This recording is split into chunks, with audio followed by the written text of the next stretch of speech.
పాంగ్కి ఏమైనా ఆడదామంటారా? ఓకే. రాజుగారు వెనకాల నుంచి చెప్తున్నారు హరీష్ కొంచెం తక్కువ మాట్లాడని. నేను అన్న ఎవరితో ఏం మాట్లాడుతున్నాం అన్న. 2014 అంటే అక్కడి నుంచి 10 ఏళ్ళ వరకు మాట్లాడను. జస్ట్ ఒక ఇన్సిడెంట్ చెప్తున్నా. 2014లో అనిల్ ఫస్ట్ టైం ఎస్విసికి వచ్చాడు.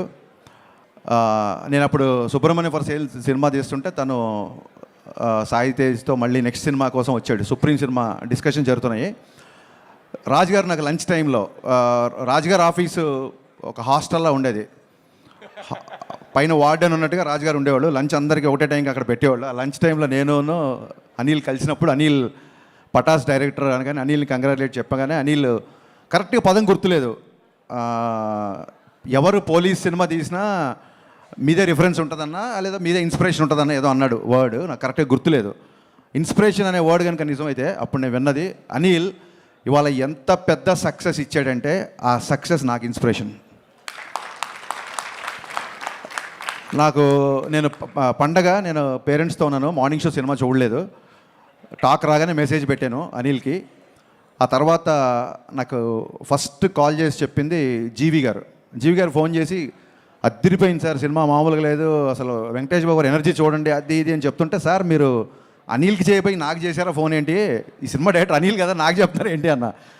లేదు సార్ ఒక ఇంపార్టెంట్ విషయం మీకు చెప్దామన్నారు. అనిల్ నీకు మొన్న అనిల్తో షేర్ చేసుకున్నాను సార్.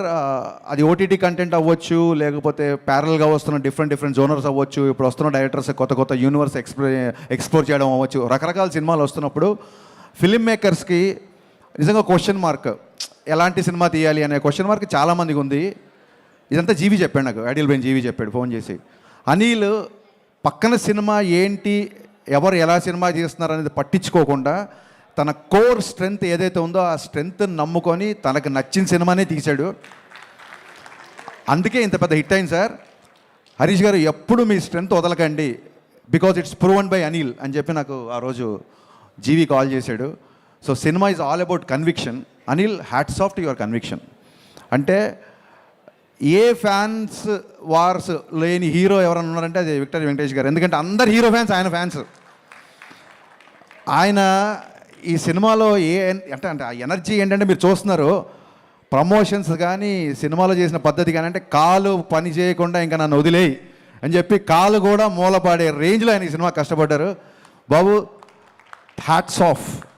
అంటే ఒక డైరెక్టర్ని నమ్మడం, ఒక హీరో ఒక డైరెక్టర్ని నమ్మితే ఎలా ఉంటుంది అని చెప్పడానికి ఎగ్జాంపుల్ సంక్రాంతికి వస్తున్నాం. వీళ్ళు మళ్ళీ అంటున్నారు మళ్ళీ సంక్రాంతికి వస్తున్నాం అంటారు, ఆ తర్వాత ఏమంటారు మళ్ళీ సంక్రాంతికి వస్తున్నాం అంటారు, ఇలా ఎరుగుతూ ఉంటారు. నేను ఒకటే చెప్పా, అనిల్ ఇది కాదు నీకు సరైన టైటిల్ ఒకటే, సంక్రాంతికే వస్తున్నాం. అది కరెక్ట్ టైటిల్ అనిల్కి. యాక్చువల్గా ఈ ఇద్దరిది ఎంత క్రేజీ కాంబినేషన్ అంటే ఇట్స్ ఎగ్జిబిటర్స్ ఇష్టపడే కాంబినేషన్ ఇది, డిస్ట్రిబ్యూటర్స్ ప్రేమించే కాంబినేషన్ ఇది, ప్రొడ్యూసర్స్ మెచ్చే కాంబినేషన్ ఇది, ఫైనల్గా ఆడియన్స్ అందరూ నచ్చే కాంబినేషన్ ఇది. ఇలాంటి కాంబినేషన్ నాకు తెలిసి మళ్ళీ ఎప్పుడు ఎవరి మధ్య రిపీట్ అవుతుందో నాకు తెలియదు. ఇది ఎంత పెద్ద సక్సెస్ అంటే ఈ సినిమా. సరే ఇప్పుడు మన రాజుగారు అన్నారు కాంట్రవర్సీలు వద్దు అన్నారు. సో ఎవరెవరు నోళ్ళు మూతపడ్డాయని నేను మాట్లాడను, పక్కన పెడతాను. కాకపోతే ఎవరెవరు మాట్లాడారంటే ఎప్పుడూ మాట్లాడారు మా శిరీష్ గారు మైక్ పట్టుకొని స్టార్ట్ అయిపోయారు ఈ సినిమాకి. అసలు ఇప్పటివరకు ఎప్పుడు మాట్లాడాల, నా సినిమాలప్పుడు కూడా ఎప్పుడు మాట్లాడలేదు. ఆయన మైక్తో మాట్లాడడం మొదలెట్టారు. ఒక మాట అన్నారు, హరీష్ వాళ్ళ కంపల్సరీ రావాలి నువ్వు అంటే. అంత స్పెషలే ఉందన్న, కొట్టేసారు ఆల్రెడీ పెద్ద హిట్ జరుగుతుంది అంటే. లేదు మా కష్టాల్లో ఎవరు ఉన్నారో మా విజయాల్లో వాళ్ళు ఉండాలి, అందుకే మేము వాళ్ళని పిలుస్తున్నామని చెప్పారు. థ్యాంక్ యూ అన్న. నాకు రాజన్నకి శిరీష్ అన్నకి ఇట్స్ ప్రొడ్యూసర్ డైరెక్టర్ రిలేషన్ కాదు, it's more than that. And ఇందాక వంశీ ఈడేమో మా గబ్బర్ సింగ్ అన్న అన్నాడు, వంశీ అన్న నాకు ఒక బ్రదర్ లాంటివాడు. అక్కడ పిలవడమే వంశీ అన్న, మళ్ళీ బ్రదర్ లాంటాడు. వంశీ గారు బ్రదర్ లాంటాడు, అయితే నేను వెదర్ లాంటాడు. నేనేంటి నాకు అర్థం కాల. గబ్బర్ సింగ్ అన్న గబ్బర్ సింగ్ ఏంటి, దాంట్లో చిన్న హీరో ఉంటాడు, దాంట్లో చిన్న విలన్ కూడా ఉంటాడు కదా. అంటే నువ్వు ఎలివేషన్ చేసినది కామెడీగా ఉంటుంది కాబట్టి కొంచెం కంగారు ఉంది, నాకు టెన్షన్గా ఉంది. అండ్ రమణ గోకుల్ గారు కంగ్రాచులేషన్స్ అండి. మేము రమణ గోకుల్ గారు పని చేయాలి, బట్ మా సినిమా కొంచెం డిలే అవ్వడంతో ఆ ఛాన్స్, ఆ బ్రహ్మాండమైన ఛాన్స్ మీరు కొట్టేశారు. అండ్ ఆ టైంలో పవన్ కళ్యాణ్ గారికి మీకు ఆయన వాయిస్ అలా పెట్టినట్టు ఉండేదండి. So it was amazing actually. Aishwarya నాకు ఎప్పటి నుంచో తెలుసు, ఫెంటాస్టిక్ యాక్టర్స్. వెట్రిమారన్ గారి దగ్గర ట్రైన్ అయ్యి వచ్చింది కాబట్టి ఇంకా అసలు ఎక్స్ప్రెషన్స్ డైలాగ్స్ ఒకటి కాదు. అండ్ మీనాక్షి ఇస్ అంతే, అలాంటి గర్ల్ ఫ్రెండ్ ఎవరికైనా ఉండాలి అన్నట్టుగా చూపించాడు అనిల్ డెఫినెట్గా. And Bheems, I always believed in Bheems చాలా పెద్ద కమర్షియల్ మ్యూజిక్ ఇస్తాడు అనుకున్నాను, అలాగే ఇచ్చాడు భాను మాస్టర్.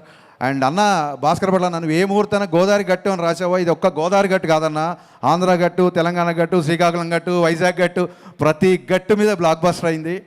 ఇలాంటి హిట్లు రాజుగారికి వచ్చిన, మైత్రి మూవీస్కి వచ్చిన, సితారా వంశీకి వచ్చిన, పీపుల్ మీడియా ఫ్యాక్టరీ విశ్వప్రసాద్ గారికి వచ్చిన, వీళ్ళందరికీ ఇలాంటి హిట్లు రావాలని మనస్ఫూర్తిగా కోరుకుంటాను. ఎందుకంటే ఈ ప్రొడ్యూసర్లు అందరూ తిరిగి మళ్ళీ ఒక 10 సినిమాలు చేస్తారు, వాళ్ళకి వచ్చిన డబ్బులన్నీ మళ్ళీ ఇండస్ట్రీలోనే పెడుతున్నారు. కాబట్టి ఇలాంటి హిట్, ఇలాంటి ప్రొడ్యూసర్ రావడం ఇది ధర్మం, న్యాయం, అందుకే యూనివర్స్ కరుణించింది. Thank you so much. నేను పేర్లు మర్చిపోయినా గుర్తు చేస్తున్నాడు, నేను మర్చిపోలేదు. So happy to be in this. వీకెండ్తో ఫినిష్ అయిపోయే సినిమాకి షీల్డ్స్ దాకా వచ్చిందంటే it's a pure team work. ఇంతకంటే ఇంకా ఏం చెప్పగలుగుతాం. So sir, I'm still in awestruck watching సంక్రాంతికి వస్తాను. ఎందుకంటే ఈ kind of, I know your energetic, I know your comedy timing, I'm huge fan of your pathos also. మీరు ఒక్కసారి కళ్ళమ్మని నీళ్ళు పెడితే ఆడియన్స్ ఏడుస్తారు. బట్ ఈ సినిమా కూడా కళ్ళమ్మని నీళ్ళు వచ్చాయి, నవ్వి కళ్ళమ్మని నీళ్ళు వచ్చాయి. ఈ ఎనర్జీ నాకు తెలిసి ఎనర్జీ ఉంటుందని, ఈ ఎనర్జీ అయితే నేను ఎక్స్పెక్ట్ చేయలేదు sir. This is a remarkable phenomenal hit in your career అని నేను బలంగా నమ్ముతున్నాను sir. Hats off. Thank you Harish గారు. అండ్ ఇప్పుడు వంశీ గారు